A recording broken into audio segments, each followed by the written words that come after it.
बबली के पिताजी रतन सिंह आर्मी में थे। इस समय छुट्टियों में वे घर पर आए हुए थे। करिश्मा अक्सर अपने पिताजी की आर्मी वाली वर्दी पहन लिया करती और पूरे घर में नकली बंदूक लेकर घूमा करती। बेटी, ये तू क्या कर रही है? पिताजी, मैं बड़ी होकर आर्मी में जाना चाहती हूँ और देश के दुश्मनों से लड़ना चाहती हूँ। बंदूक चलाते हुए कितना मजा आता होगा। पगली, घर में बंदूक लेकर घूमना एक बात है और बॉर्डर पर बंदूक चलाना दूसरी बात। पिताजी, मुझे भी किसी दिन बॉर्डर पे ले चलना। अरे, मैं तो भूल ही गई, परसों मेरा बर्थडे है। पिताजी, जल्दी बाजार चलिए, बहुत सारा सामान लेकर आना है। करिश्मा के बर्थडे के एक दिन पहले ही रतन सिंह का फोन आ जाता है। जी सर, बस मैं निकल रहा हूँ। क्या हुआ पापा? किसका फोन था? बेटा, मुझे अभी लद्दाख निकलना होगा। लगता है बॉर्डर पर चाइना के साथ कुछ प्रॉब्लम हो गई है। पिताजी, क्या आप एक दिन और नहीं रुक सकते? मेरा बर्थडे मनाकर ही जाते। नहीं बेटा, मुझे जाना होगा। आर्मी वालों के लिए सबसे पहले उनकी ड्यूटी, उनका देश महत्वपूर्ण है। करिश्मा आंखों में आंसू लिए अपने पिता को गुड बाय कहती है। रतन सिंह लद्दाख में चीन की सीमा से लगे अपने कैंप पर पहुंचते हैं। रतन सिंह, मैं तुम्हारा ही इंतजार कर रहा था। अरे राम बहादुर, तुम कब आए? मैं 2 दिन पहले ही यहाँ पहुंच गया था। क्या बॉर्डर पर कुछ हुआ है? हाँ, चीन के कुछ सैनिक हमारी सीमा में घुस आए हैं। आज शाम को चीन के साथ मीटिंग होगी। इंडिया के आर्मी ऑफिसर की चाइना के ऑफिसर से बात होती है। दोनों देशों में ये सहमति बनती है कि कोई किसी की सीमा में नहीं घुसेगा। रतन सिंह और बाकी आर्मी ऑफिसर कैंप में वापस आ जाते हैं। उस रात खाना खाने के बाद रतन सिंह और राम बहादुर बातें कर रहे थे। बिटिया का जन्मदिन था, लेकिन फिर यहाँ आना पड़ा। राम बहादुर, अगर कभी ऐसा हो जाए कि मैं वापस लौट कर ना आऊं, तो ये सूट सलवार का कपड़ा मेरी बेटी तक पहुंचा देना। मैं उसे बर्थडे पर गिफ्ट करना चाहता था। रास्ते में डोकलामपुर की बाजार से मैंने इसे खरीदा। तुम ऐसा क्यों सोचते हो? तुम खुद ही अपनी बेटी को ये उपहार लेकर जाना। चाइना पर भरोसा नहीं कर सकते। अभी सब कुछ ठीक नहीं है। कल पता नहीं क्या हो जाए। अगले दिन चीनी सैनिक भारत की सीमा में घुस आते हैं। भारत और चीन के सैनिकों के बीच झड़प हो जाती है। रतन सिंह सहित भारत के कुछ सैनिक शहीद हो जाते हैं और राम बहादुर घायल हो जाता है। सेना की टुकड़ी घायल सैनिकों को कैंप में ही छोड़कर चीन की सीमा में घुसती है और उनके कैंप पर हमला करती है। भारत और चाइना के बीच लड़ाई छिड़ जाती है। दोनों तरफ से सैनिक शहीद होने लगते हैं। उधर कैंप में खाने का सामान खत्म होने लगता है। मेरा दोस्त रतन सिंह शहीद हो गया और मैं यहीं पर बैठा पड़ा हूँ। तुम घायल हो राम बहादुर। ठीक है, अगर मैं मोर्चे पर जाकर कुछ नहीं कर सकता तो ना सही, लेकिन दूसरी तरह से सेना की मदद कर सकता हूँ। सेना के कैंप से कुछ किलोमीटर दूरी पर डोकलामपुर नाम का गांव था। सीमा पर अक्सर गोलीबारी होती रहती थी, इसीलिए गांव के लोग घर से बाहर कम ही निकला करते थे। गांव में आरव नाम का लड़का अपनी माँ के साथ रहता था। 5 साल पहले जब आरव के पिताजी भेड़ों को चारा खिला रहे थे तो एक तोप का गोला उनके ऊपर आ गिरा और उनकी मृत्यु हो गई। इसीलिए आरव की माँ आरव को बिल्कुल भी घर से बाहर नहीं निकलने देती थी। मैं भेड़ों को लेकर जंगल में जा रहा हूँ। तेरा दिमाग खराब हो गया है। सीमा पर युद्ध चल रहा है, गोली लग गई तो तू भी अपने पिताजी की तरह मर जाएगा। मैं घर में बैठे बैठे बोर हो रहा हूँ। मुझे नहीं पता, मैं जा रहा हूँ।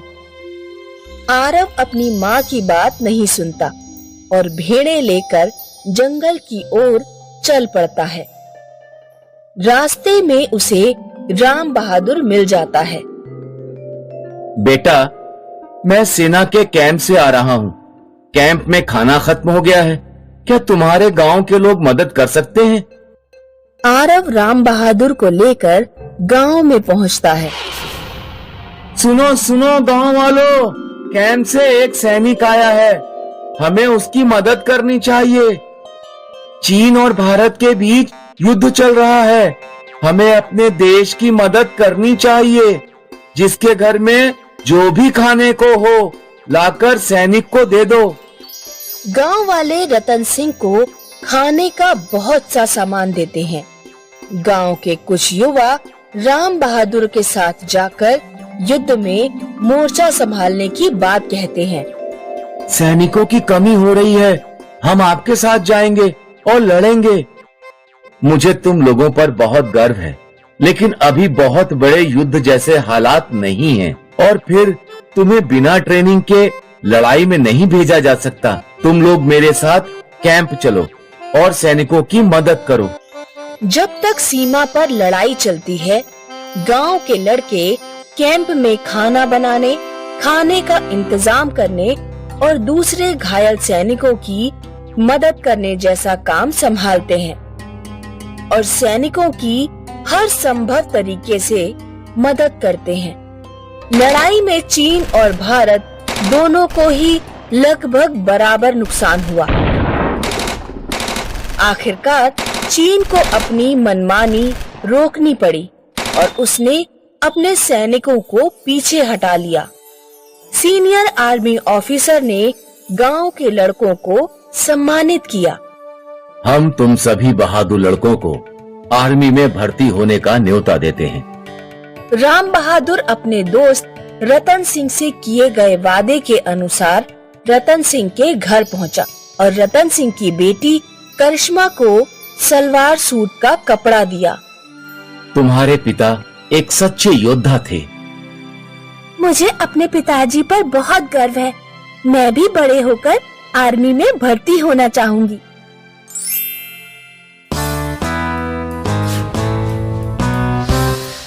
ये है रिटायर्ड जनरल भीमसेन जी।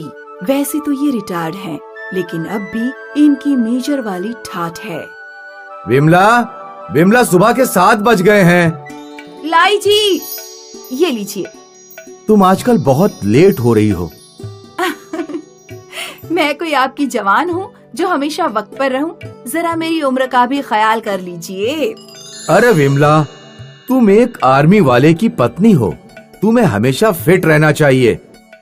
हाँ हाँ। वैसे तुम्हारे लिए एक गुड न्यूज है। क्या? मैंने बलदेव का रिश्ता मेरे मेजर दोस्त जगदीश की बेटी दुर्गा के साथ तय कर दिया है। मुझे बताए बिना? खैर, दुर्गा करती क्या है?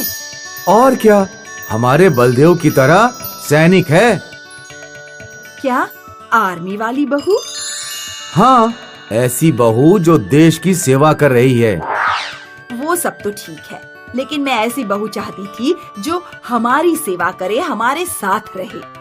हमारी सेवा? क्यों? हमें क्या हुआ?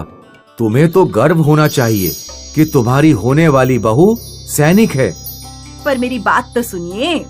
अब कोई बहस नहीं, जल्द ही दोनों की शादी कर देंगे। भीमसेन ने अपनी पत्नी की एक ना सुनी। कुछ महीनों बाद बलदेव घर आया। भीमसेन और विमला उसे देखकर बहुत खुश थे। कितने दिनों की छुट्टी है? 1 महीने की पापा। अच्छा है, फिर तैयारी शुरू कर दो।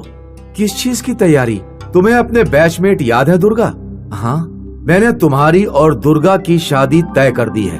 बलदेव बहुत खुश था क्योंकि उसे दुर्गा पसंद थी, पर विमला दुखी थी क्योंकि उसे ऐसी बहू चाहिए थी जो उसकी सेवा करे, ना कि देश की। कुछ ही दिनों में भीमसेन ने बलदेव और दुर्गा की शादी करवा दी। विमला नाखुश थी, पर भीमसेन के आगे उसकी कहाँ कुछ चलती थी। कुछ दिनों तक दुर्गा ने अपने सास ससुर की अच्छी सेवा की। बेटी दुर्गा, तुम्हारा ज्वाइनिंग लेटर आया है। तुम्हें और बलदेव को अगले हफ्ते ही ज्वाइन करना होगा। जी पापा। यहाँ बलदेव और दुर्गा दोनों अपनी बैग्स पैक करने लगे और विमला उदास हो गई और अगले ही दिन दोनों चले गए। विमला को आजकल घर खाली खाली लगने लगा, इसलिए मैंने आपसे कहा था कि आर्मी वाली बहू नहीं चाहिए। वो कहाँ हमेशा के लिए गए हैं, कुछ ही दिनों की बात है। जंग खत्म होने के बाद तुम्हारे पास ही वापस आएंगे।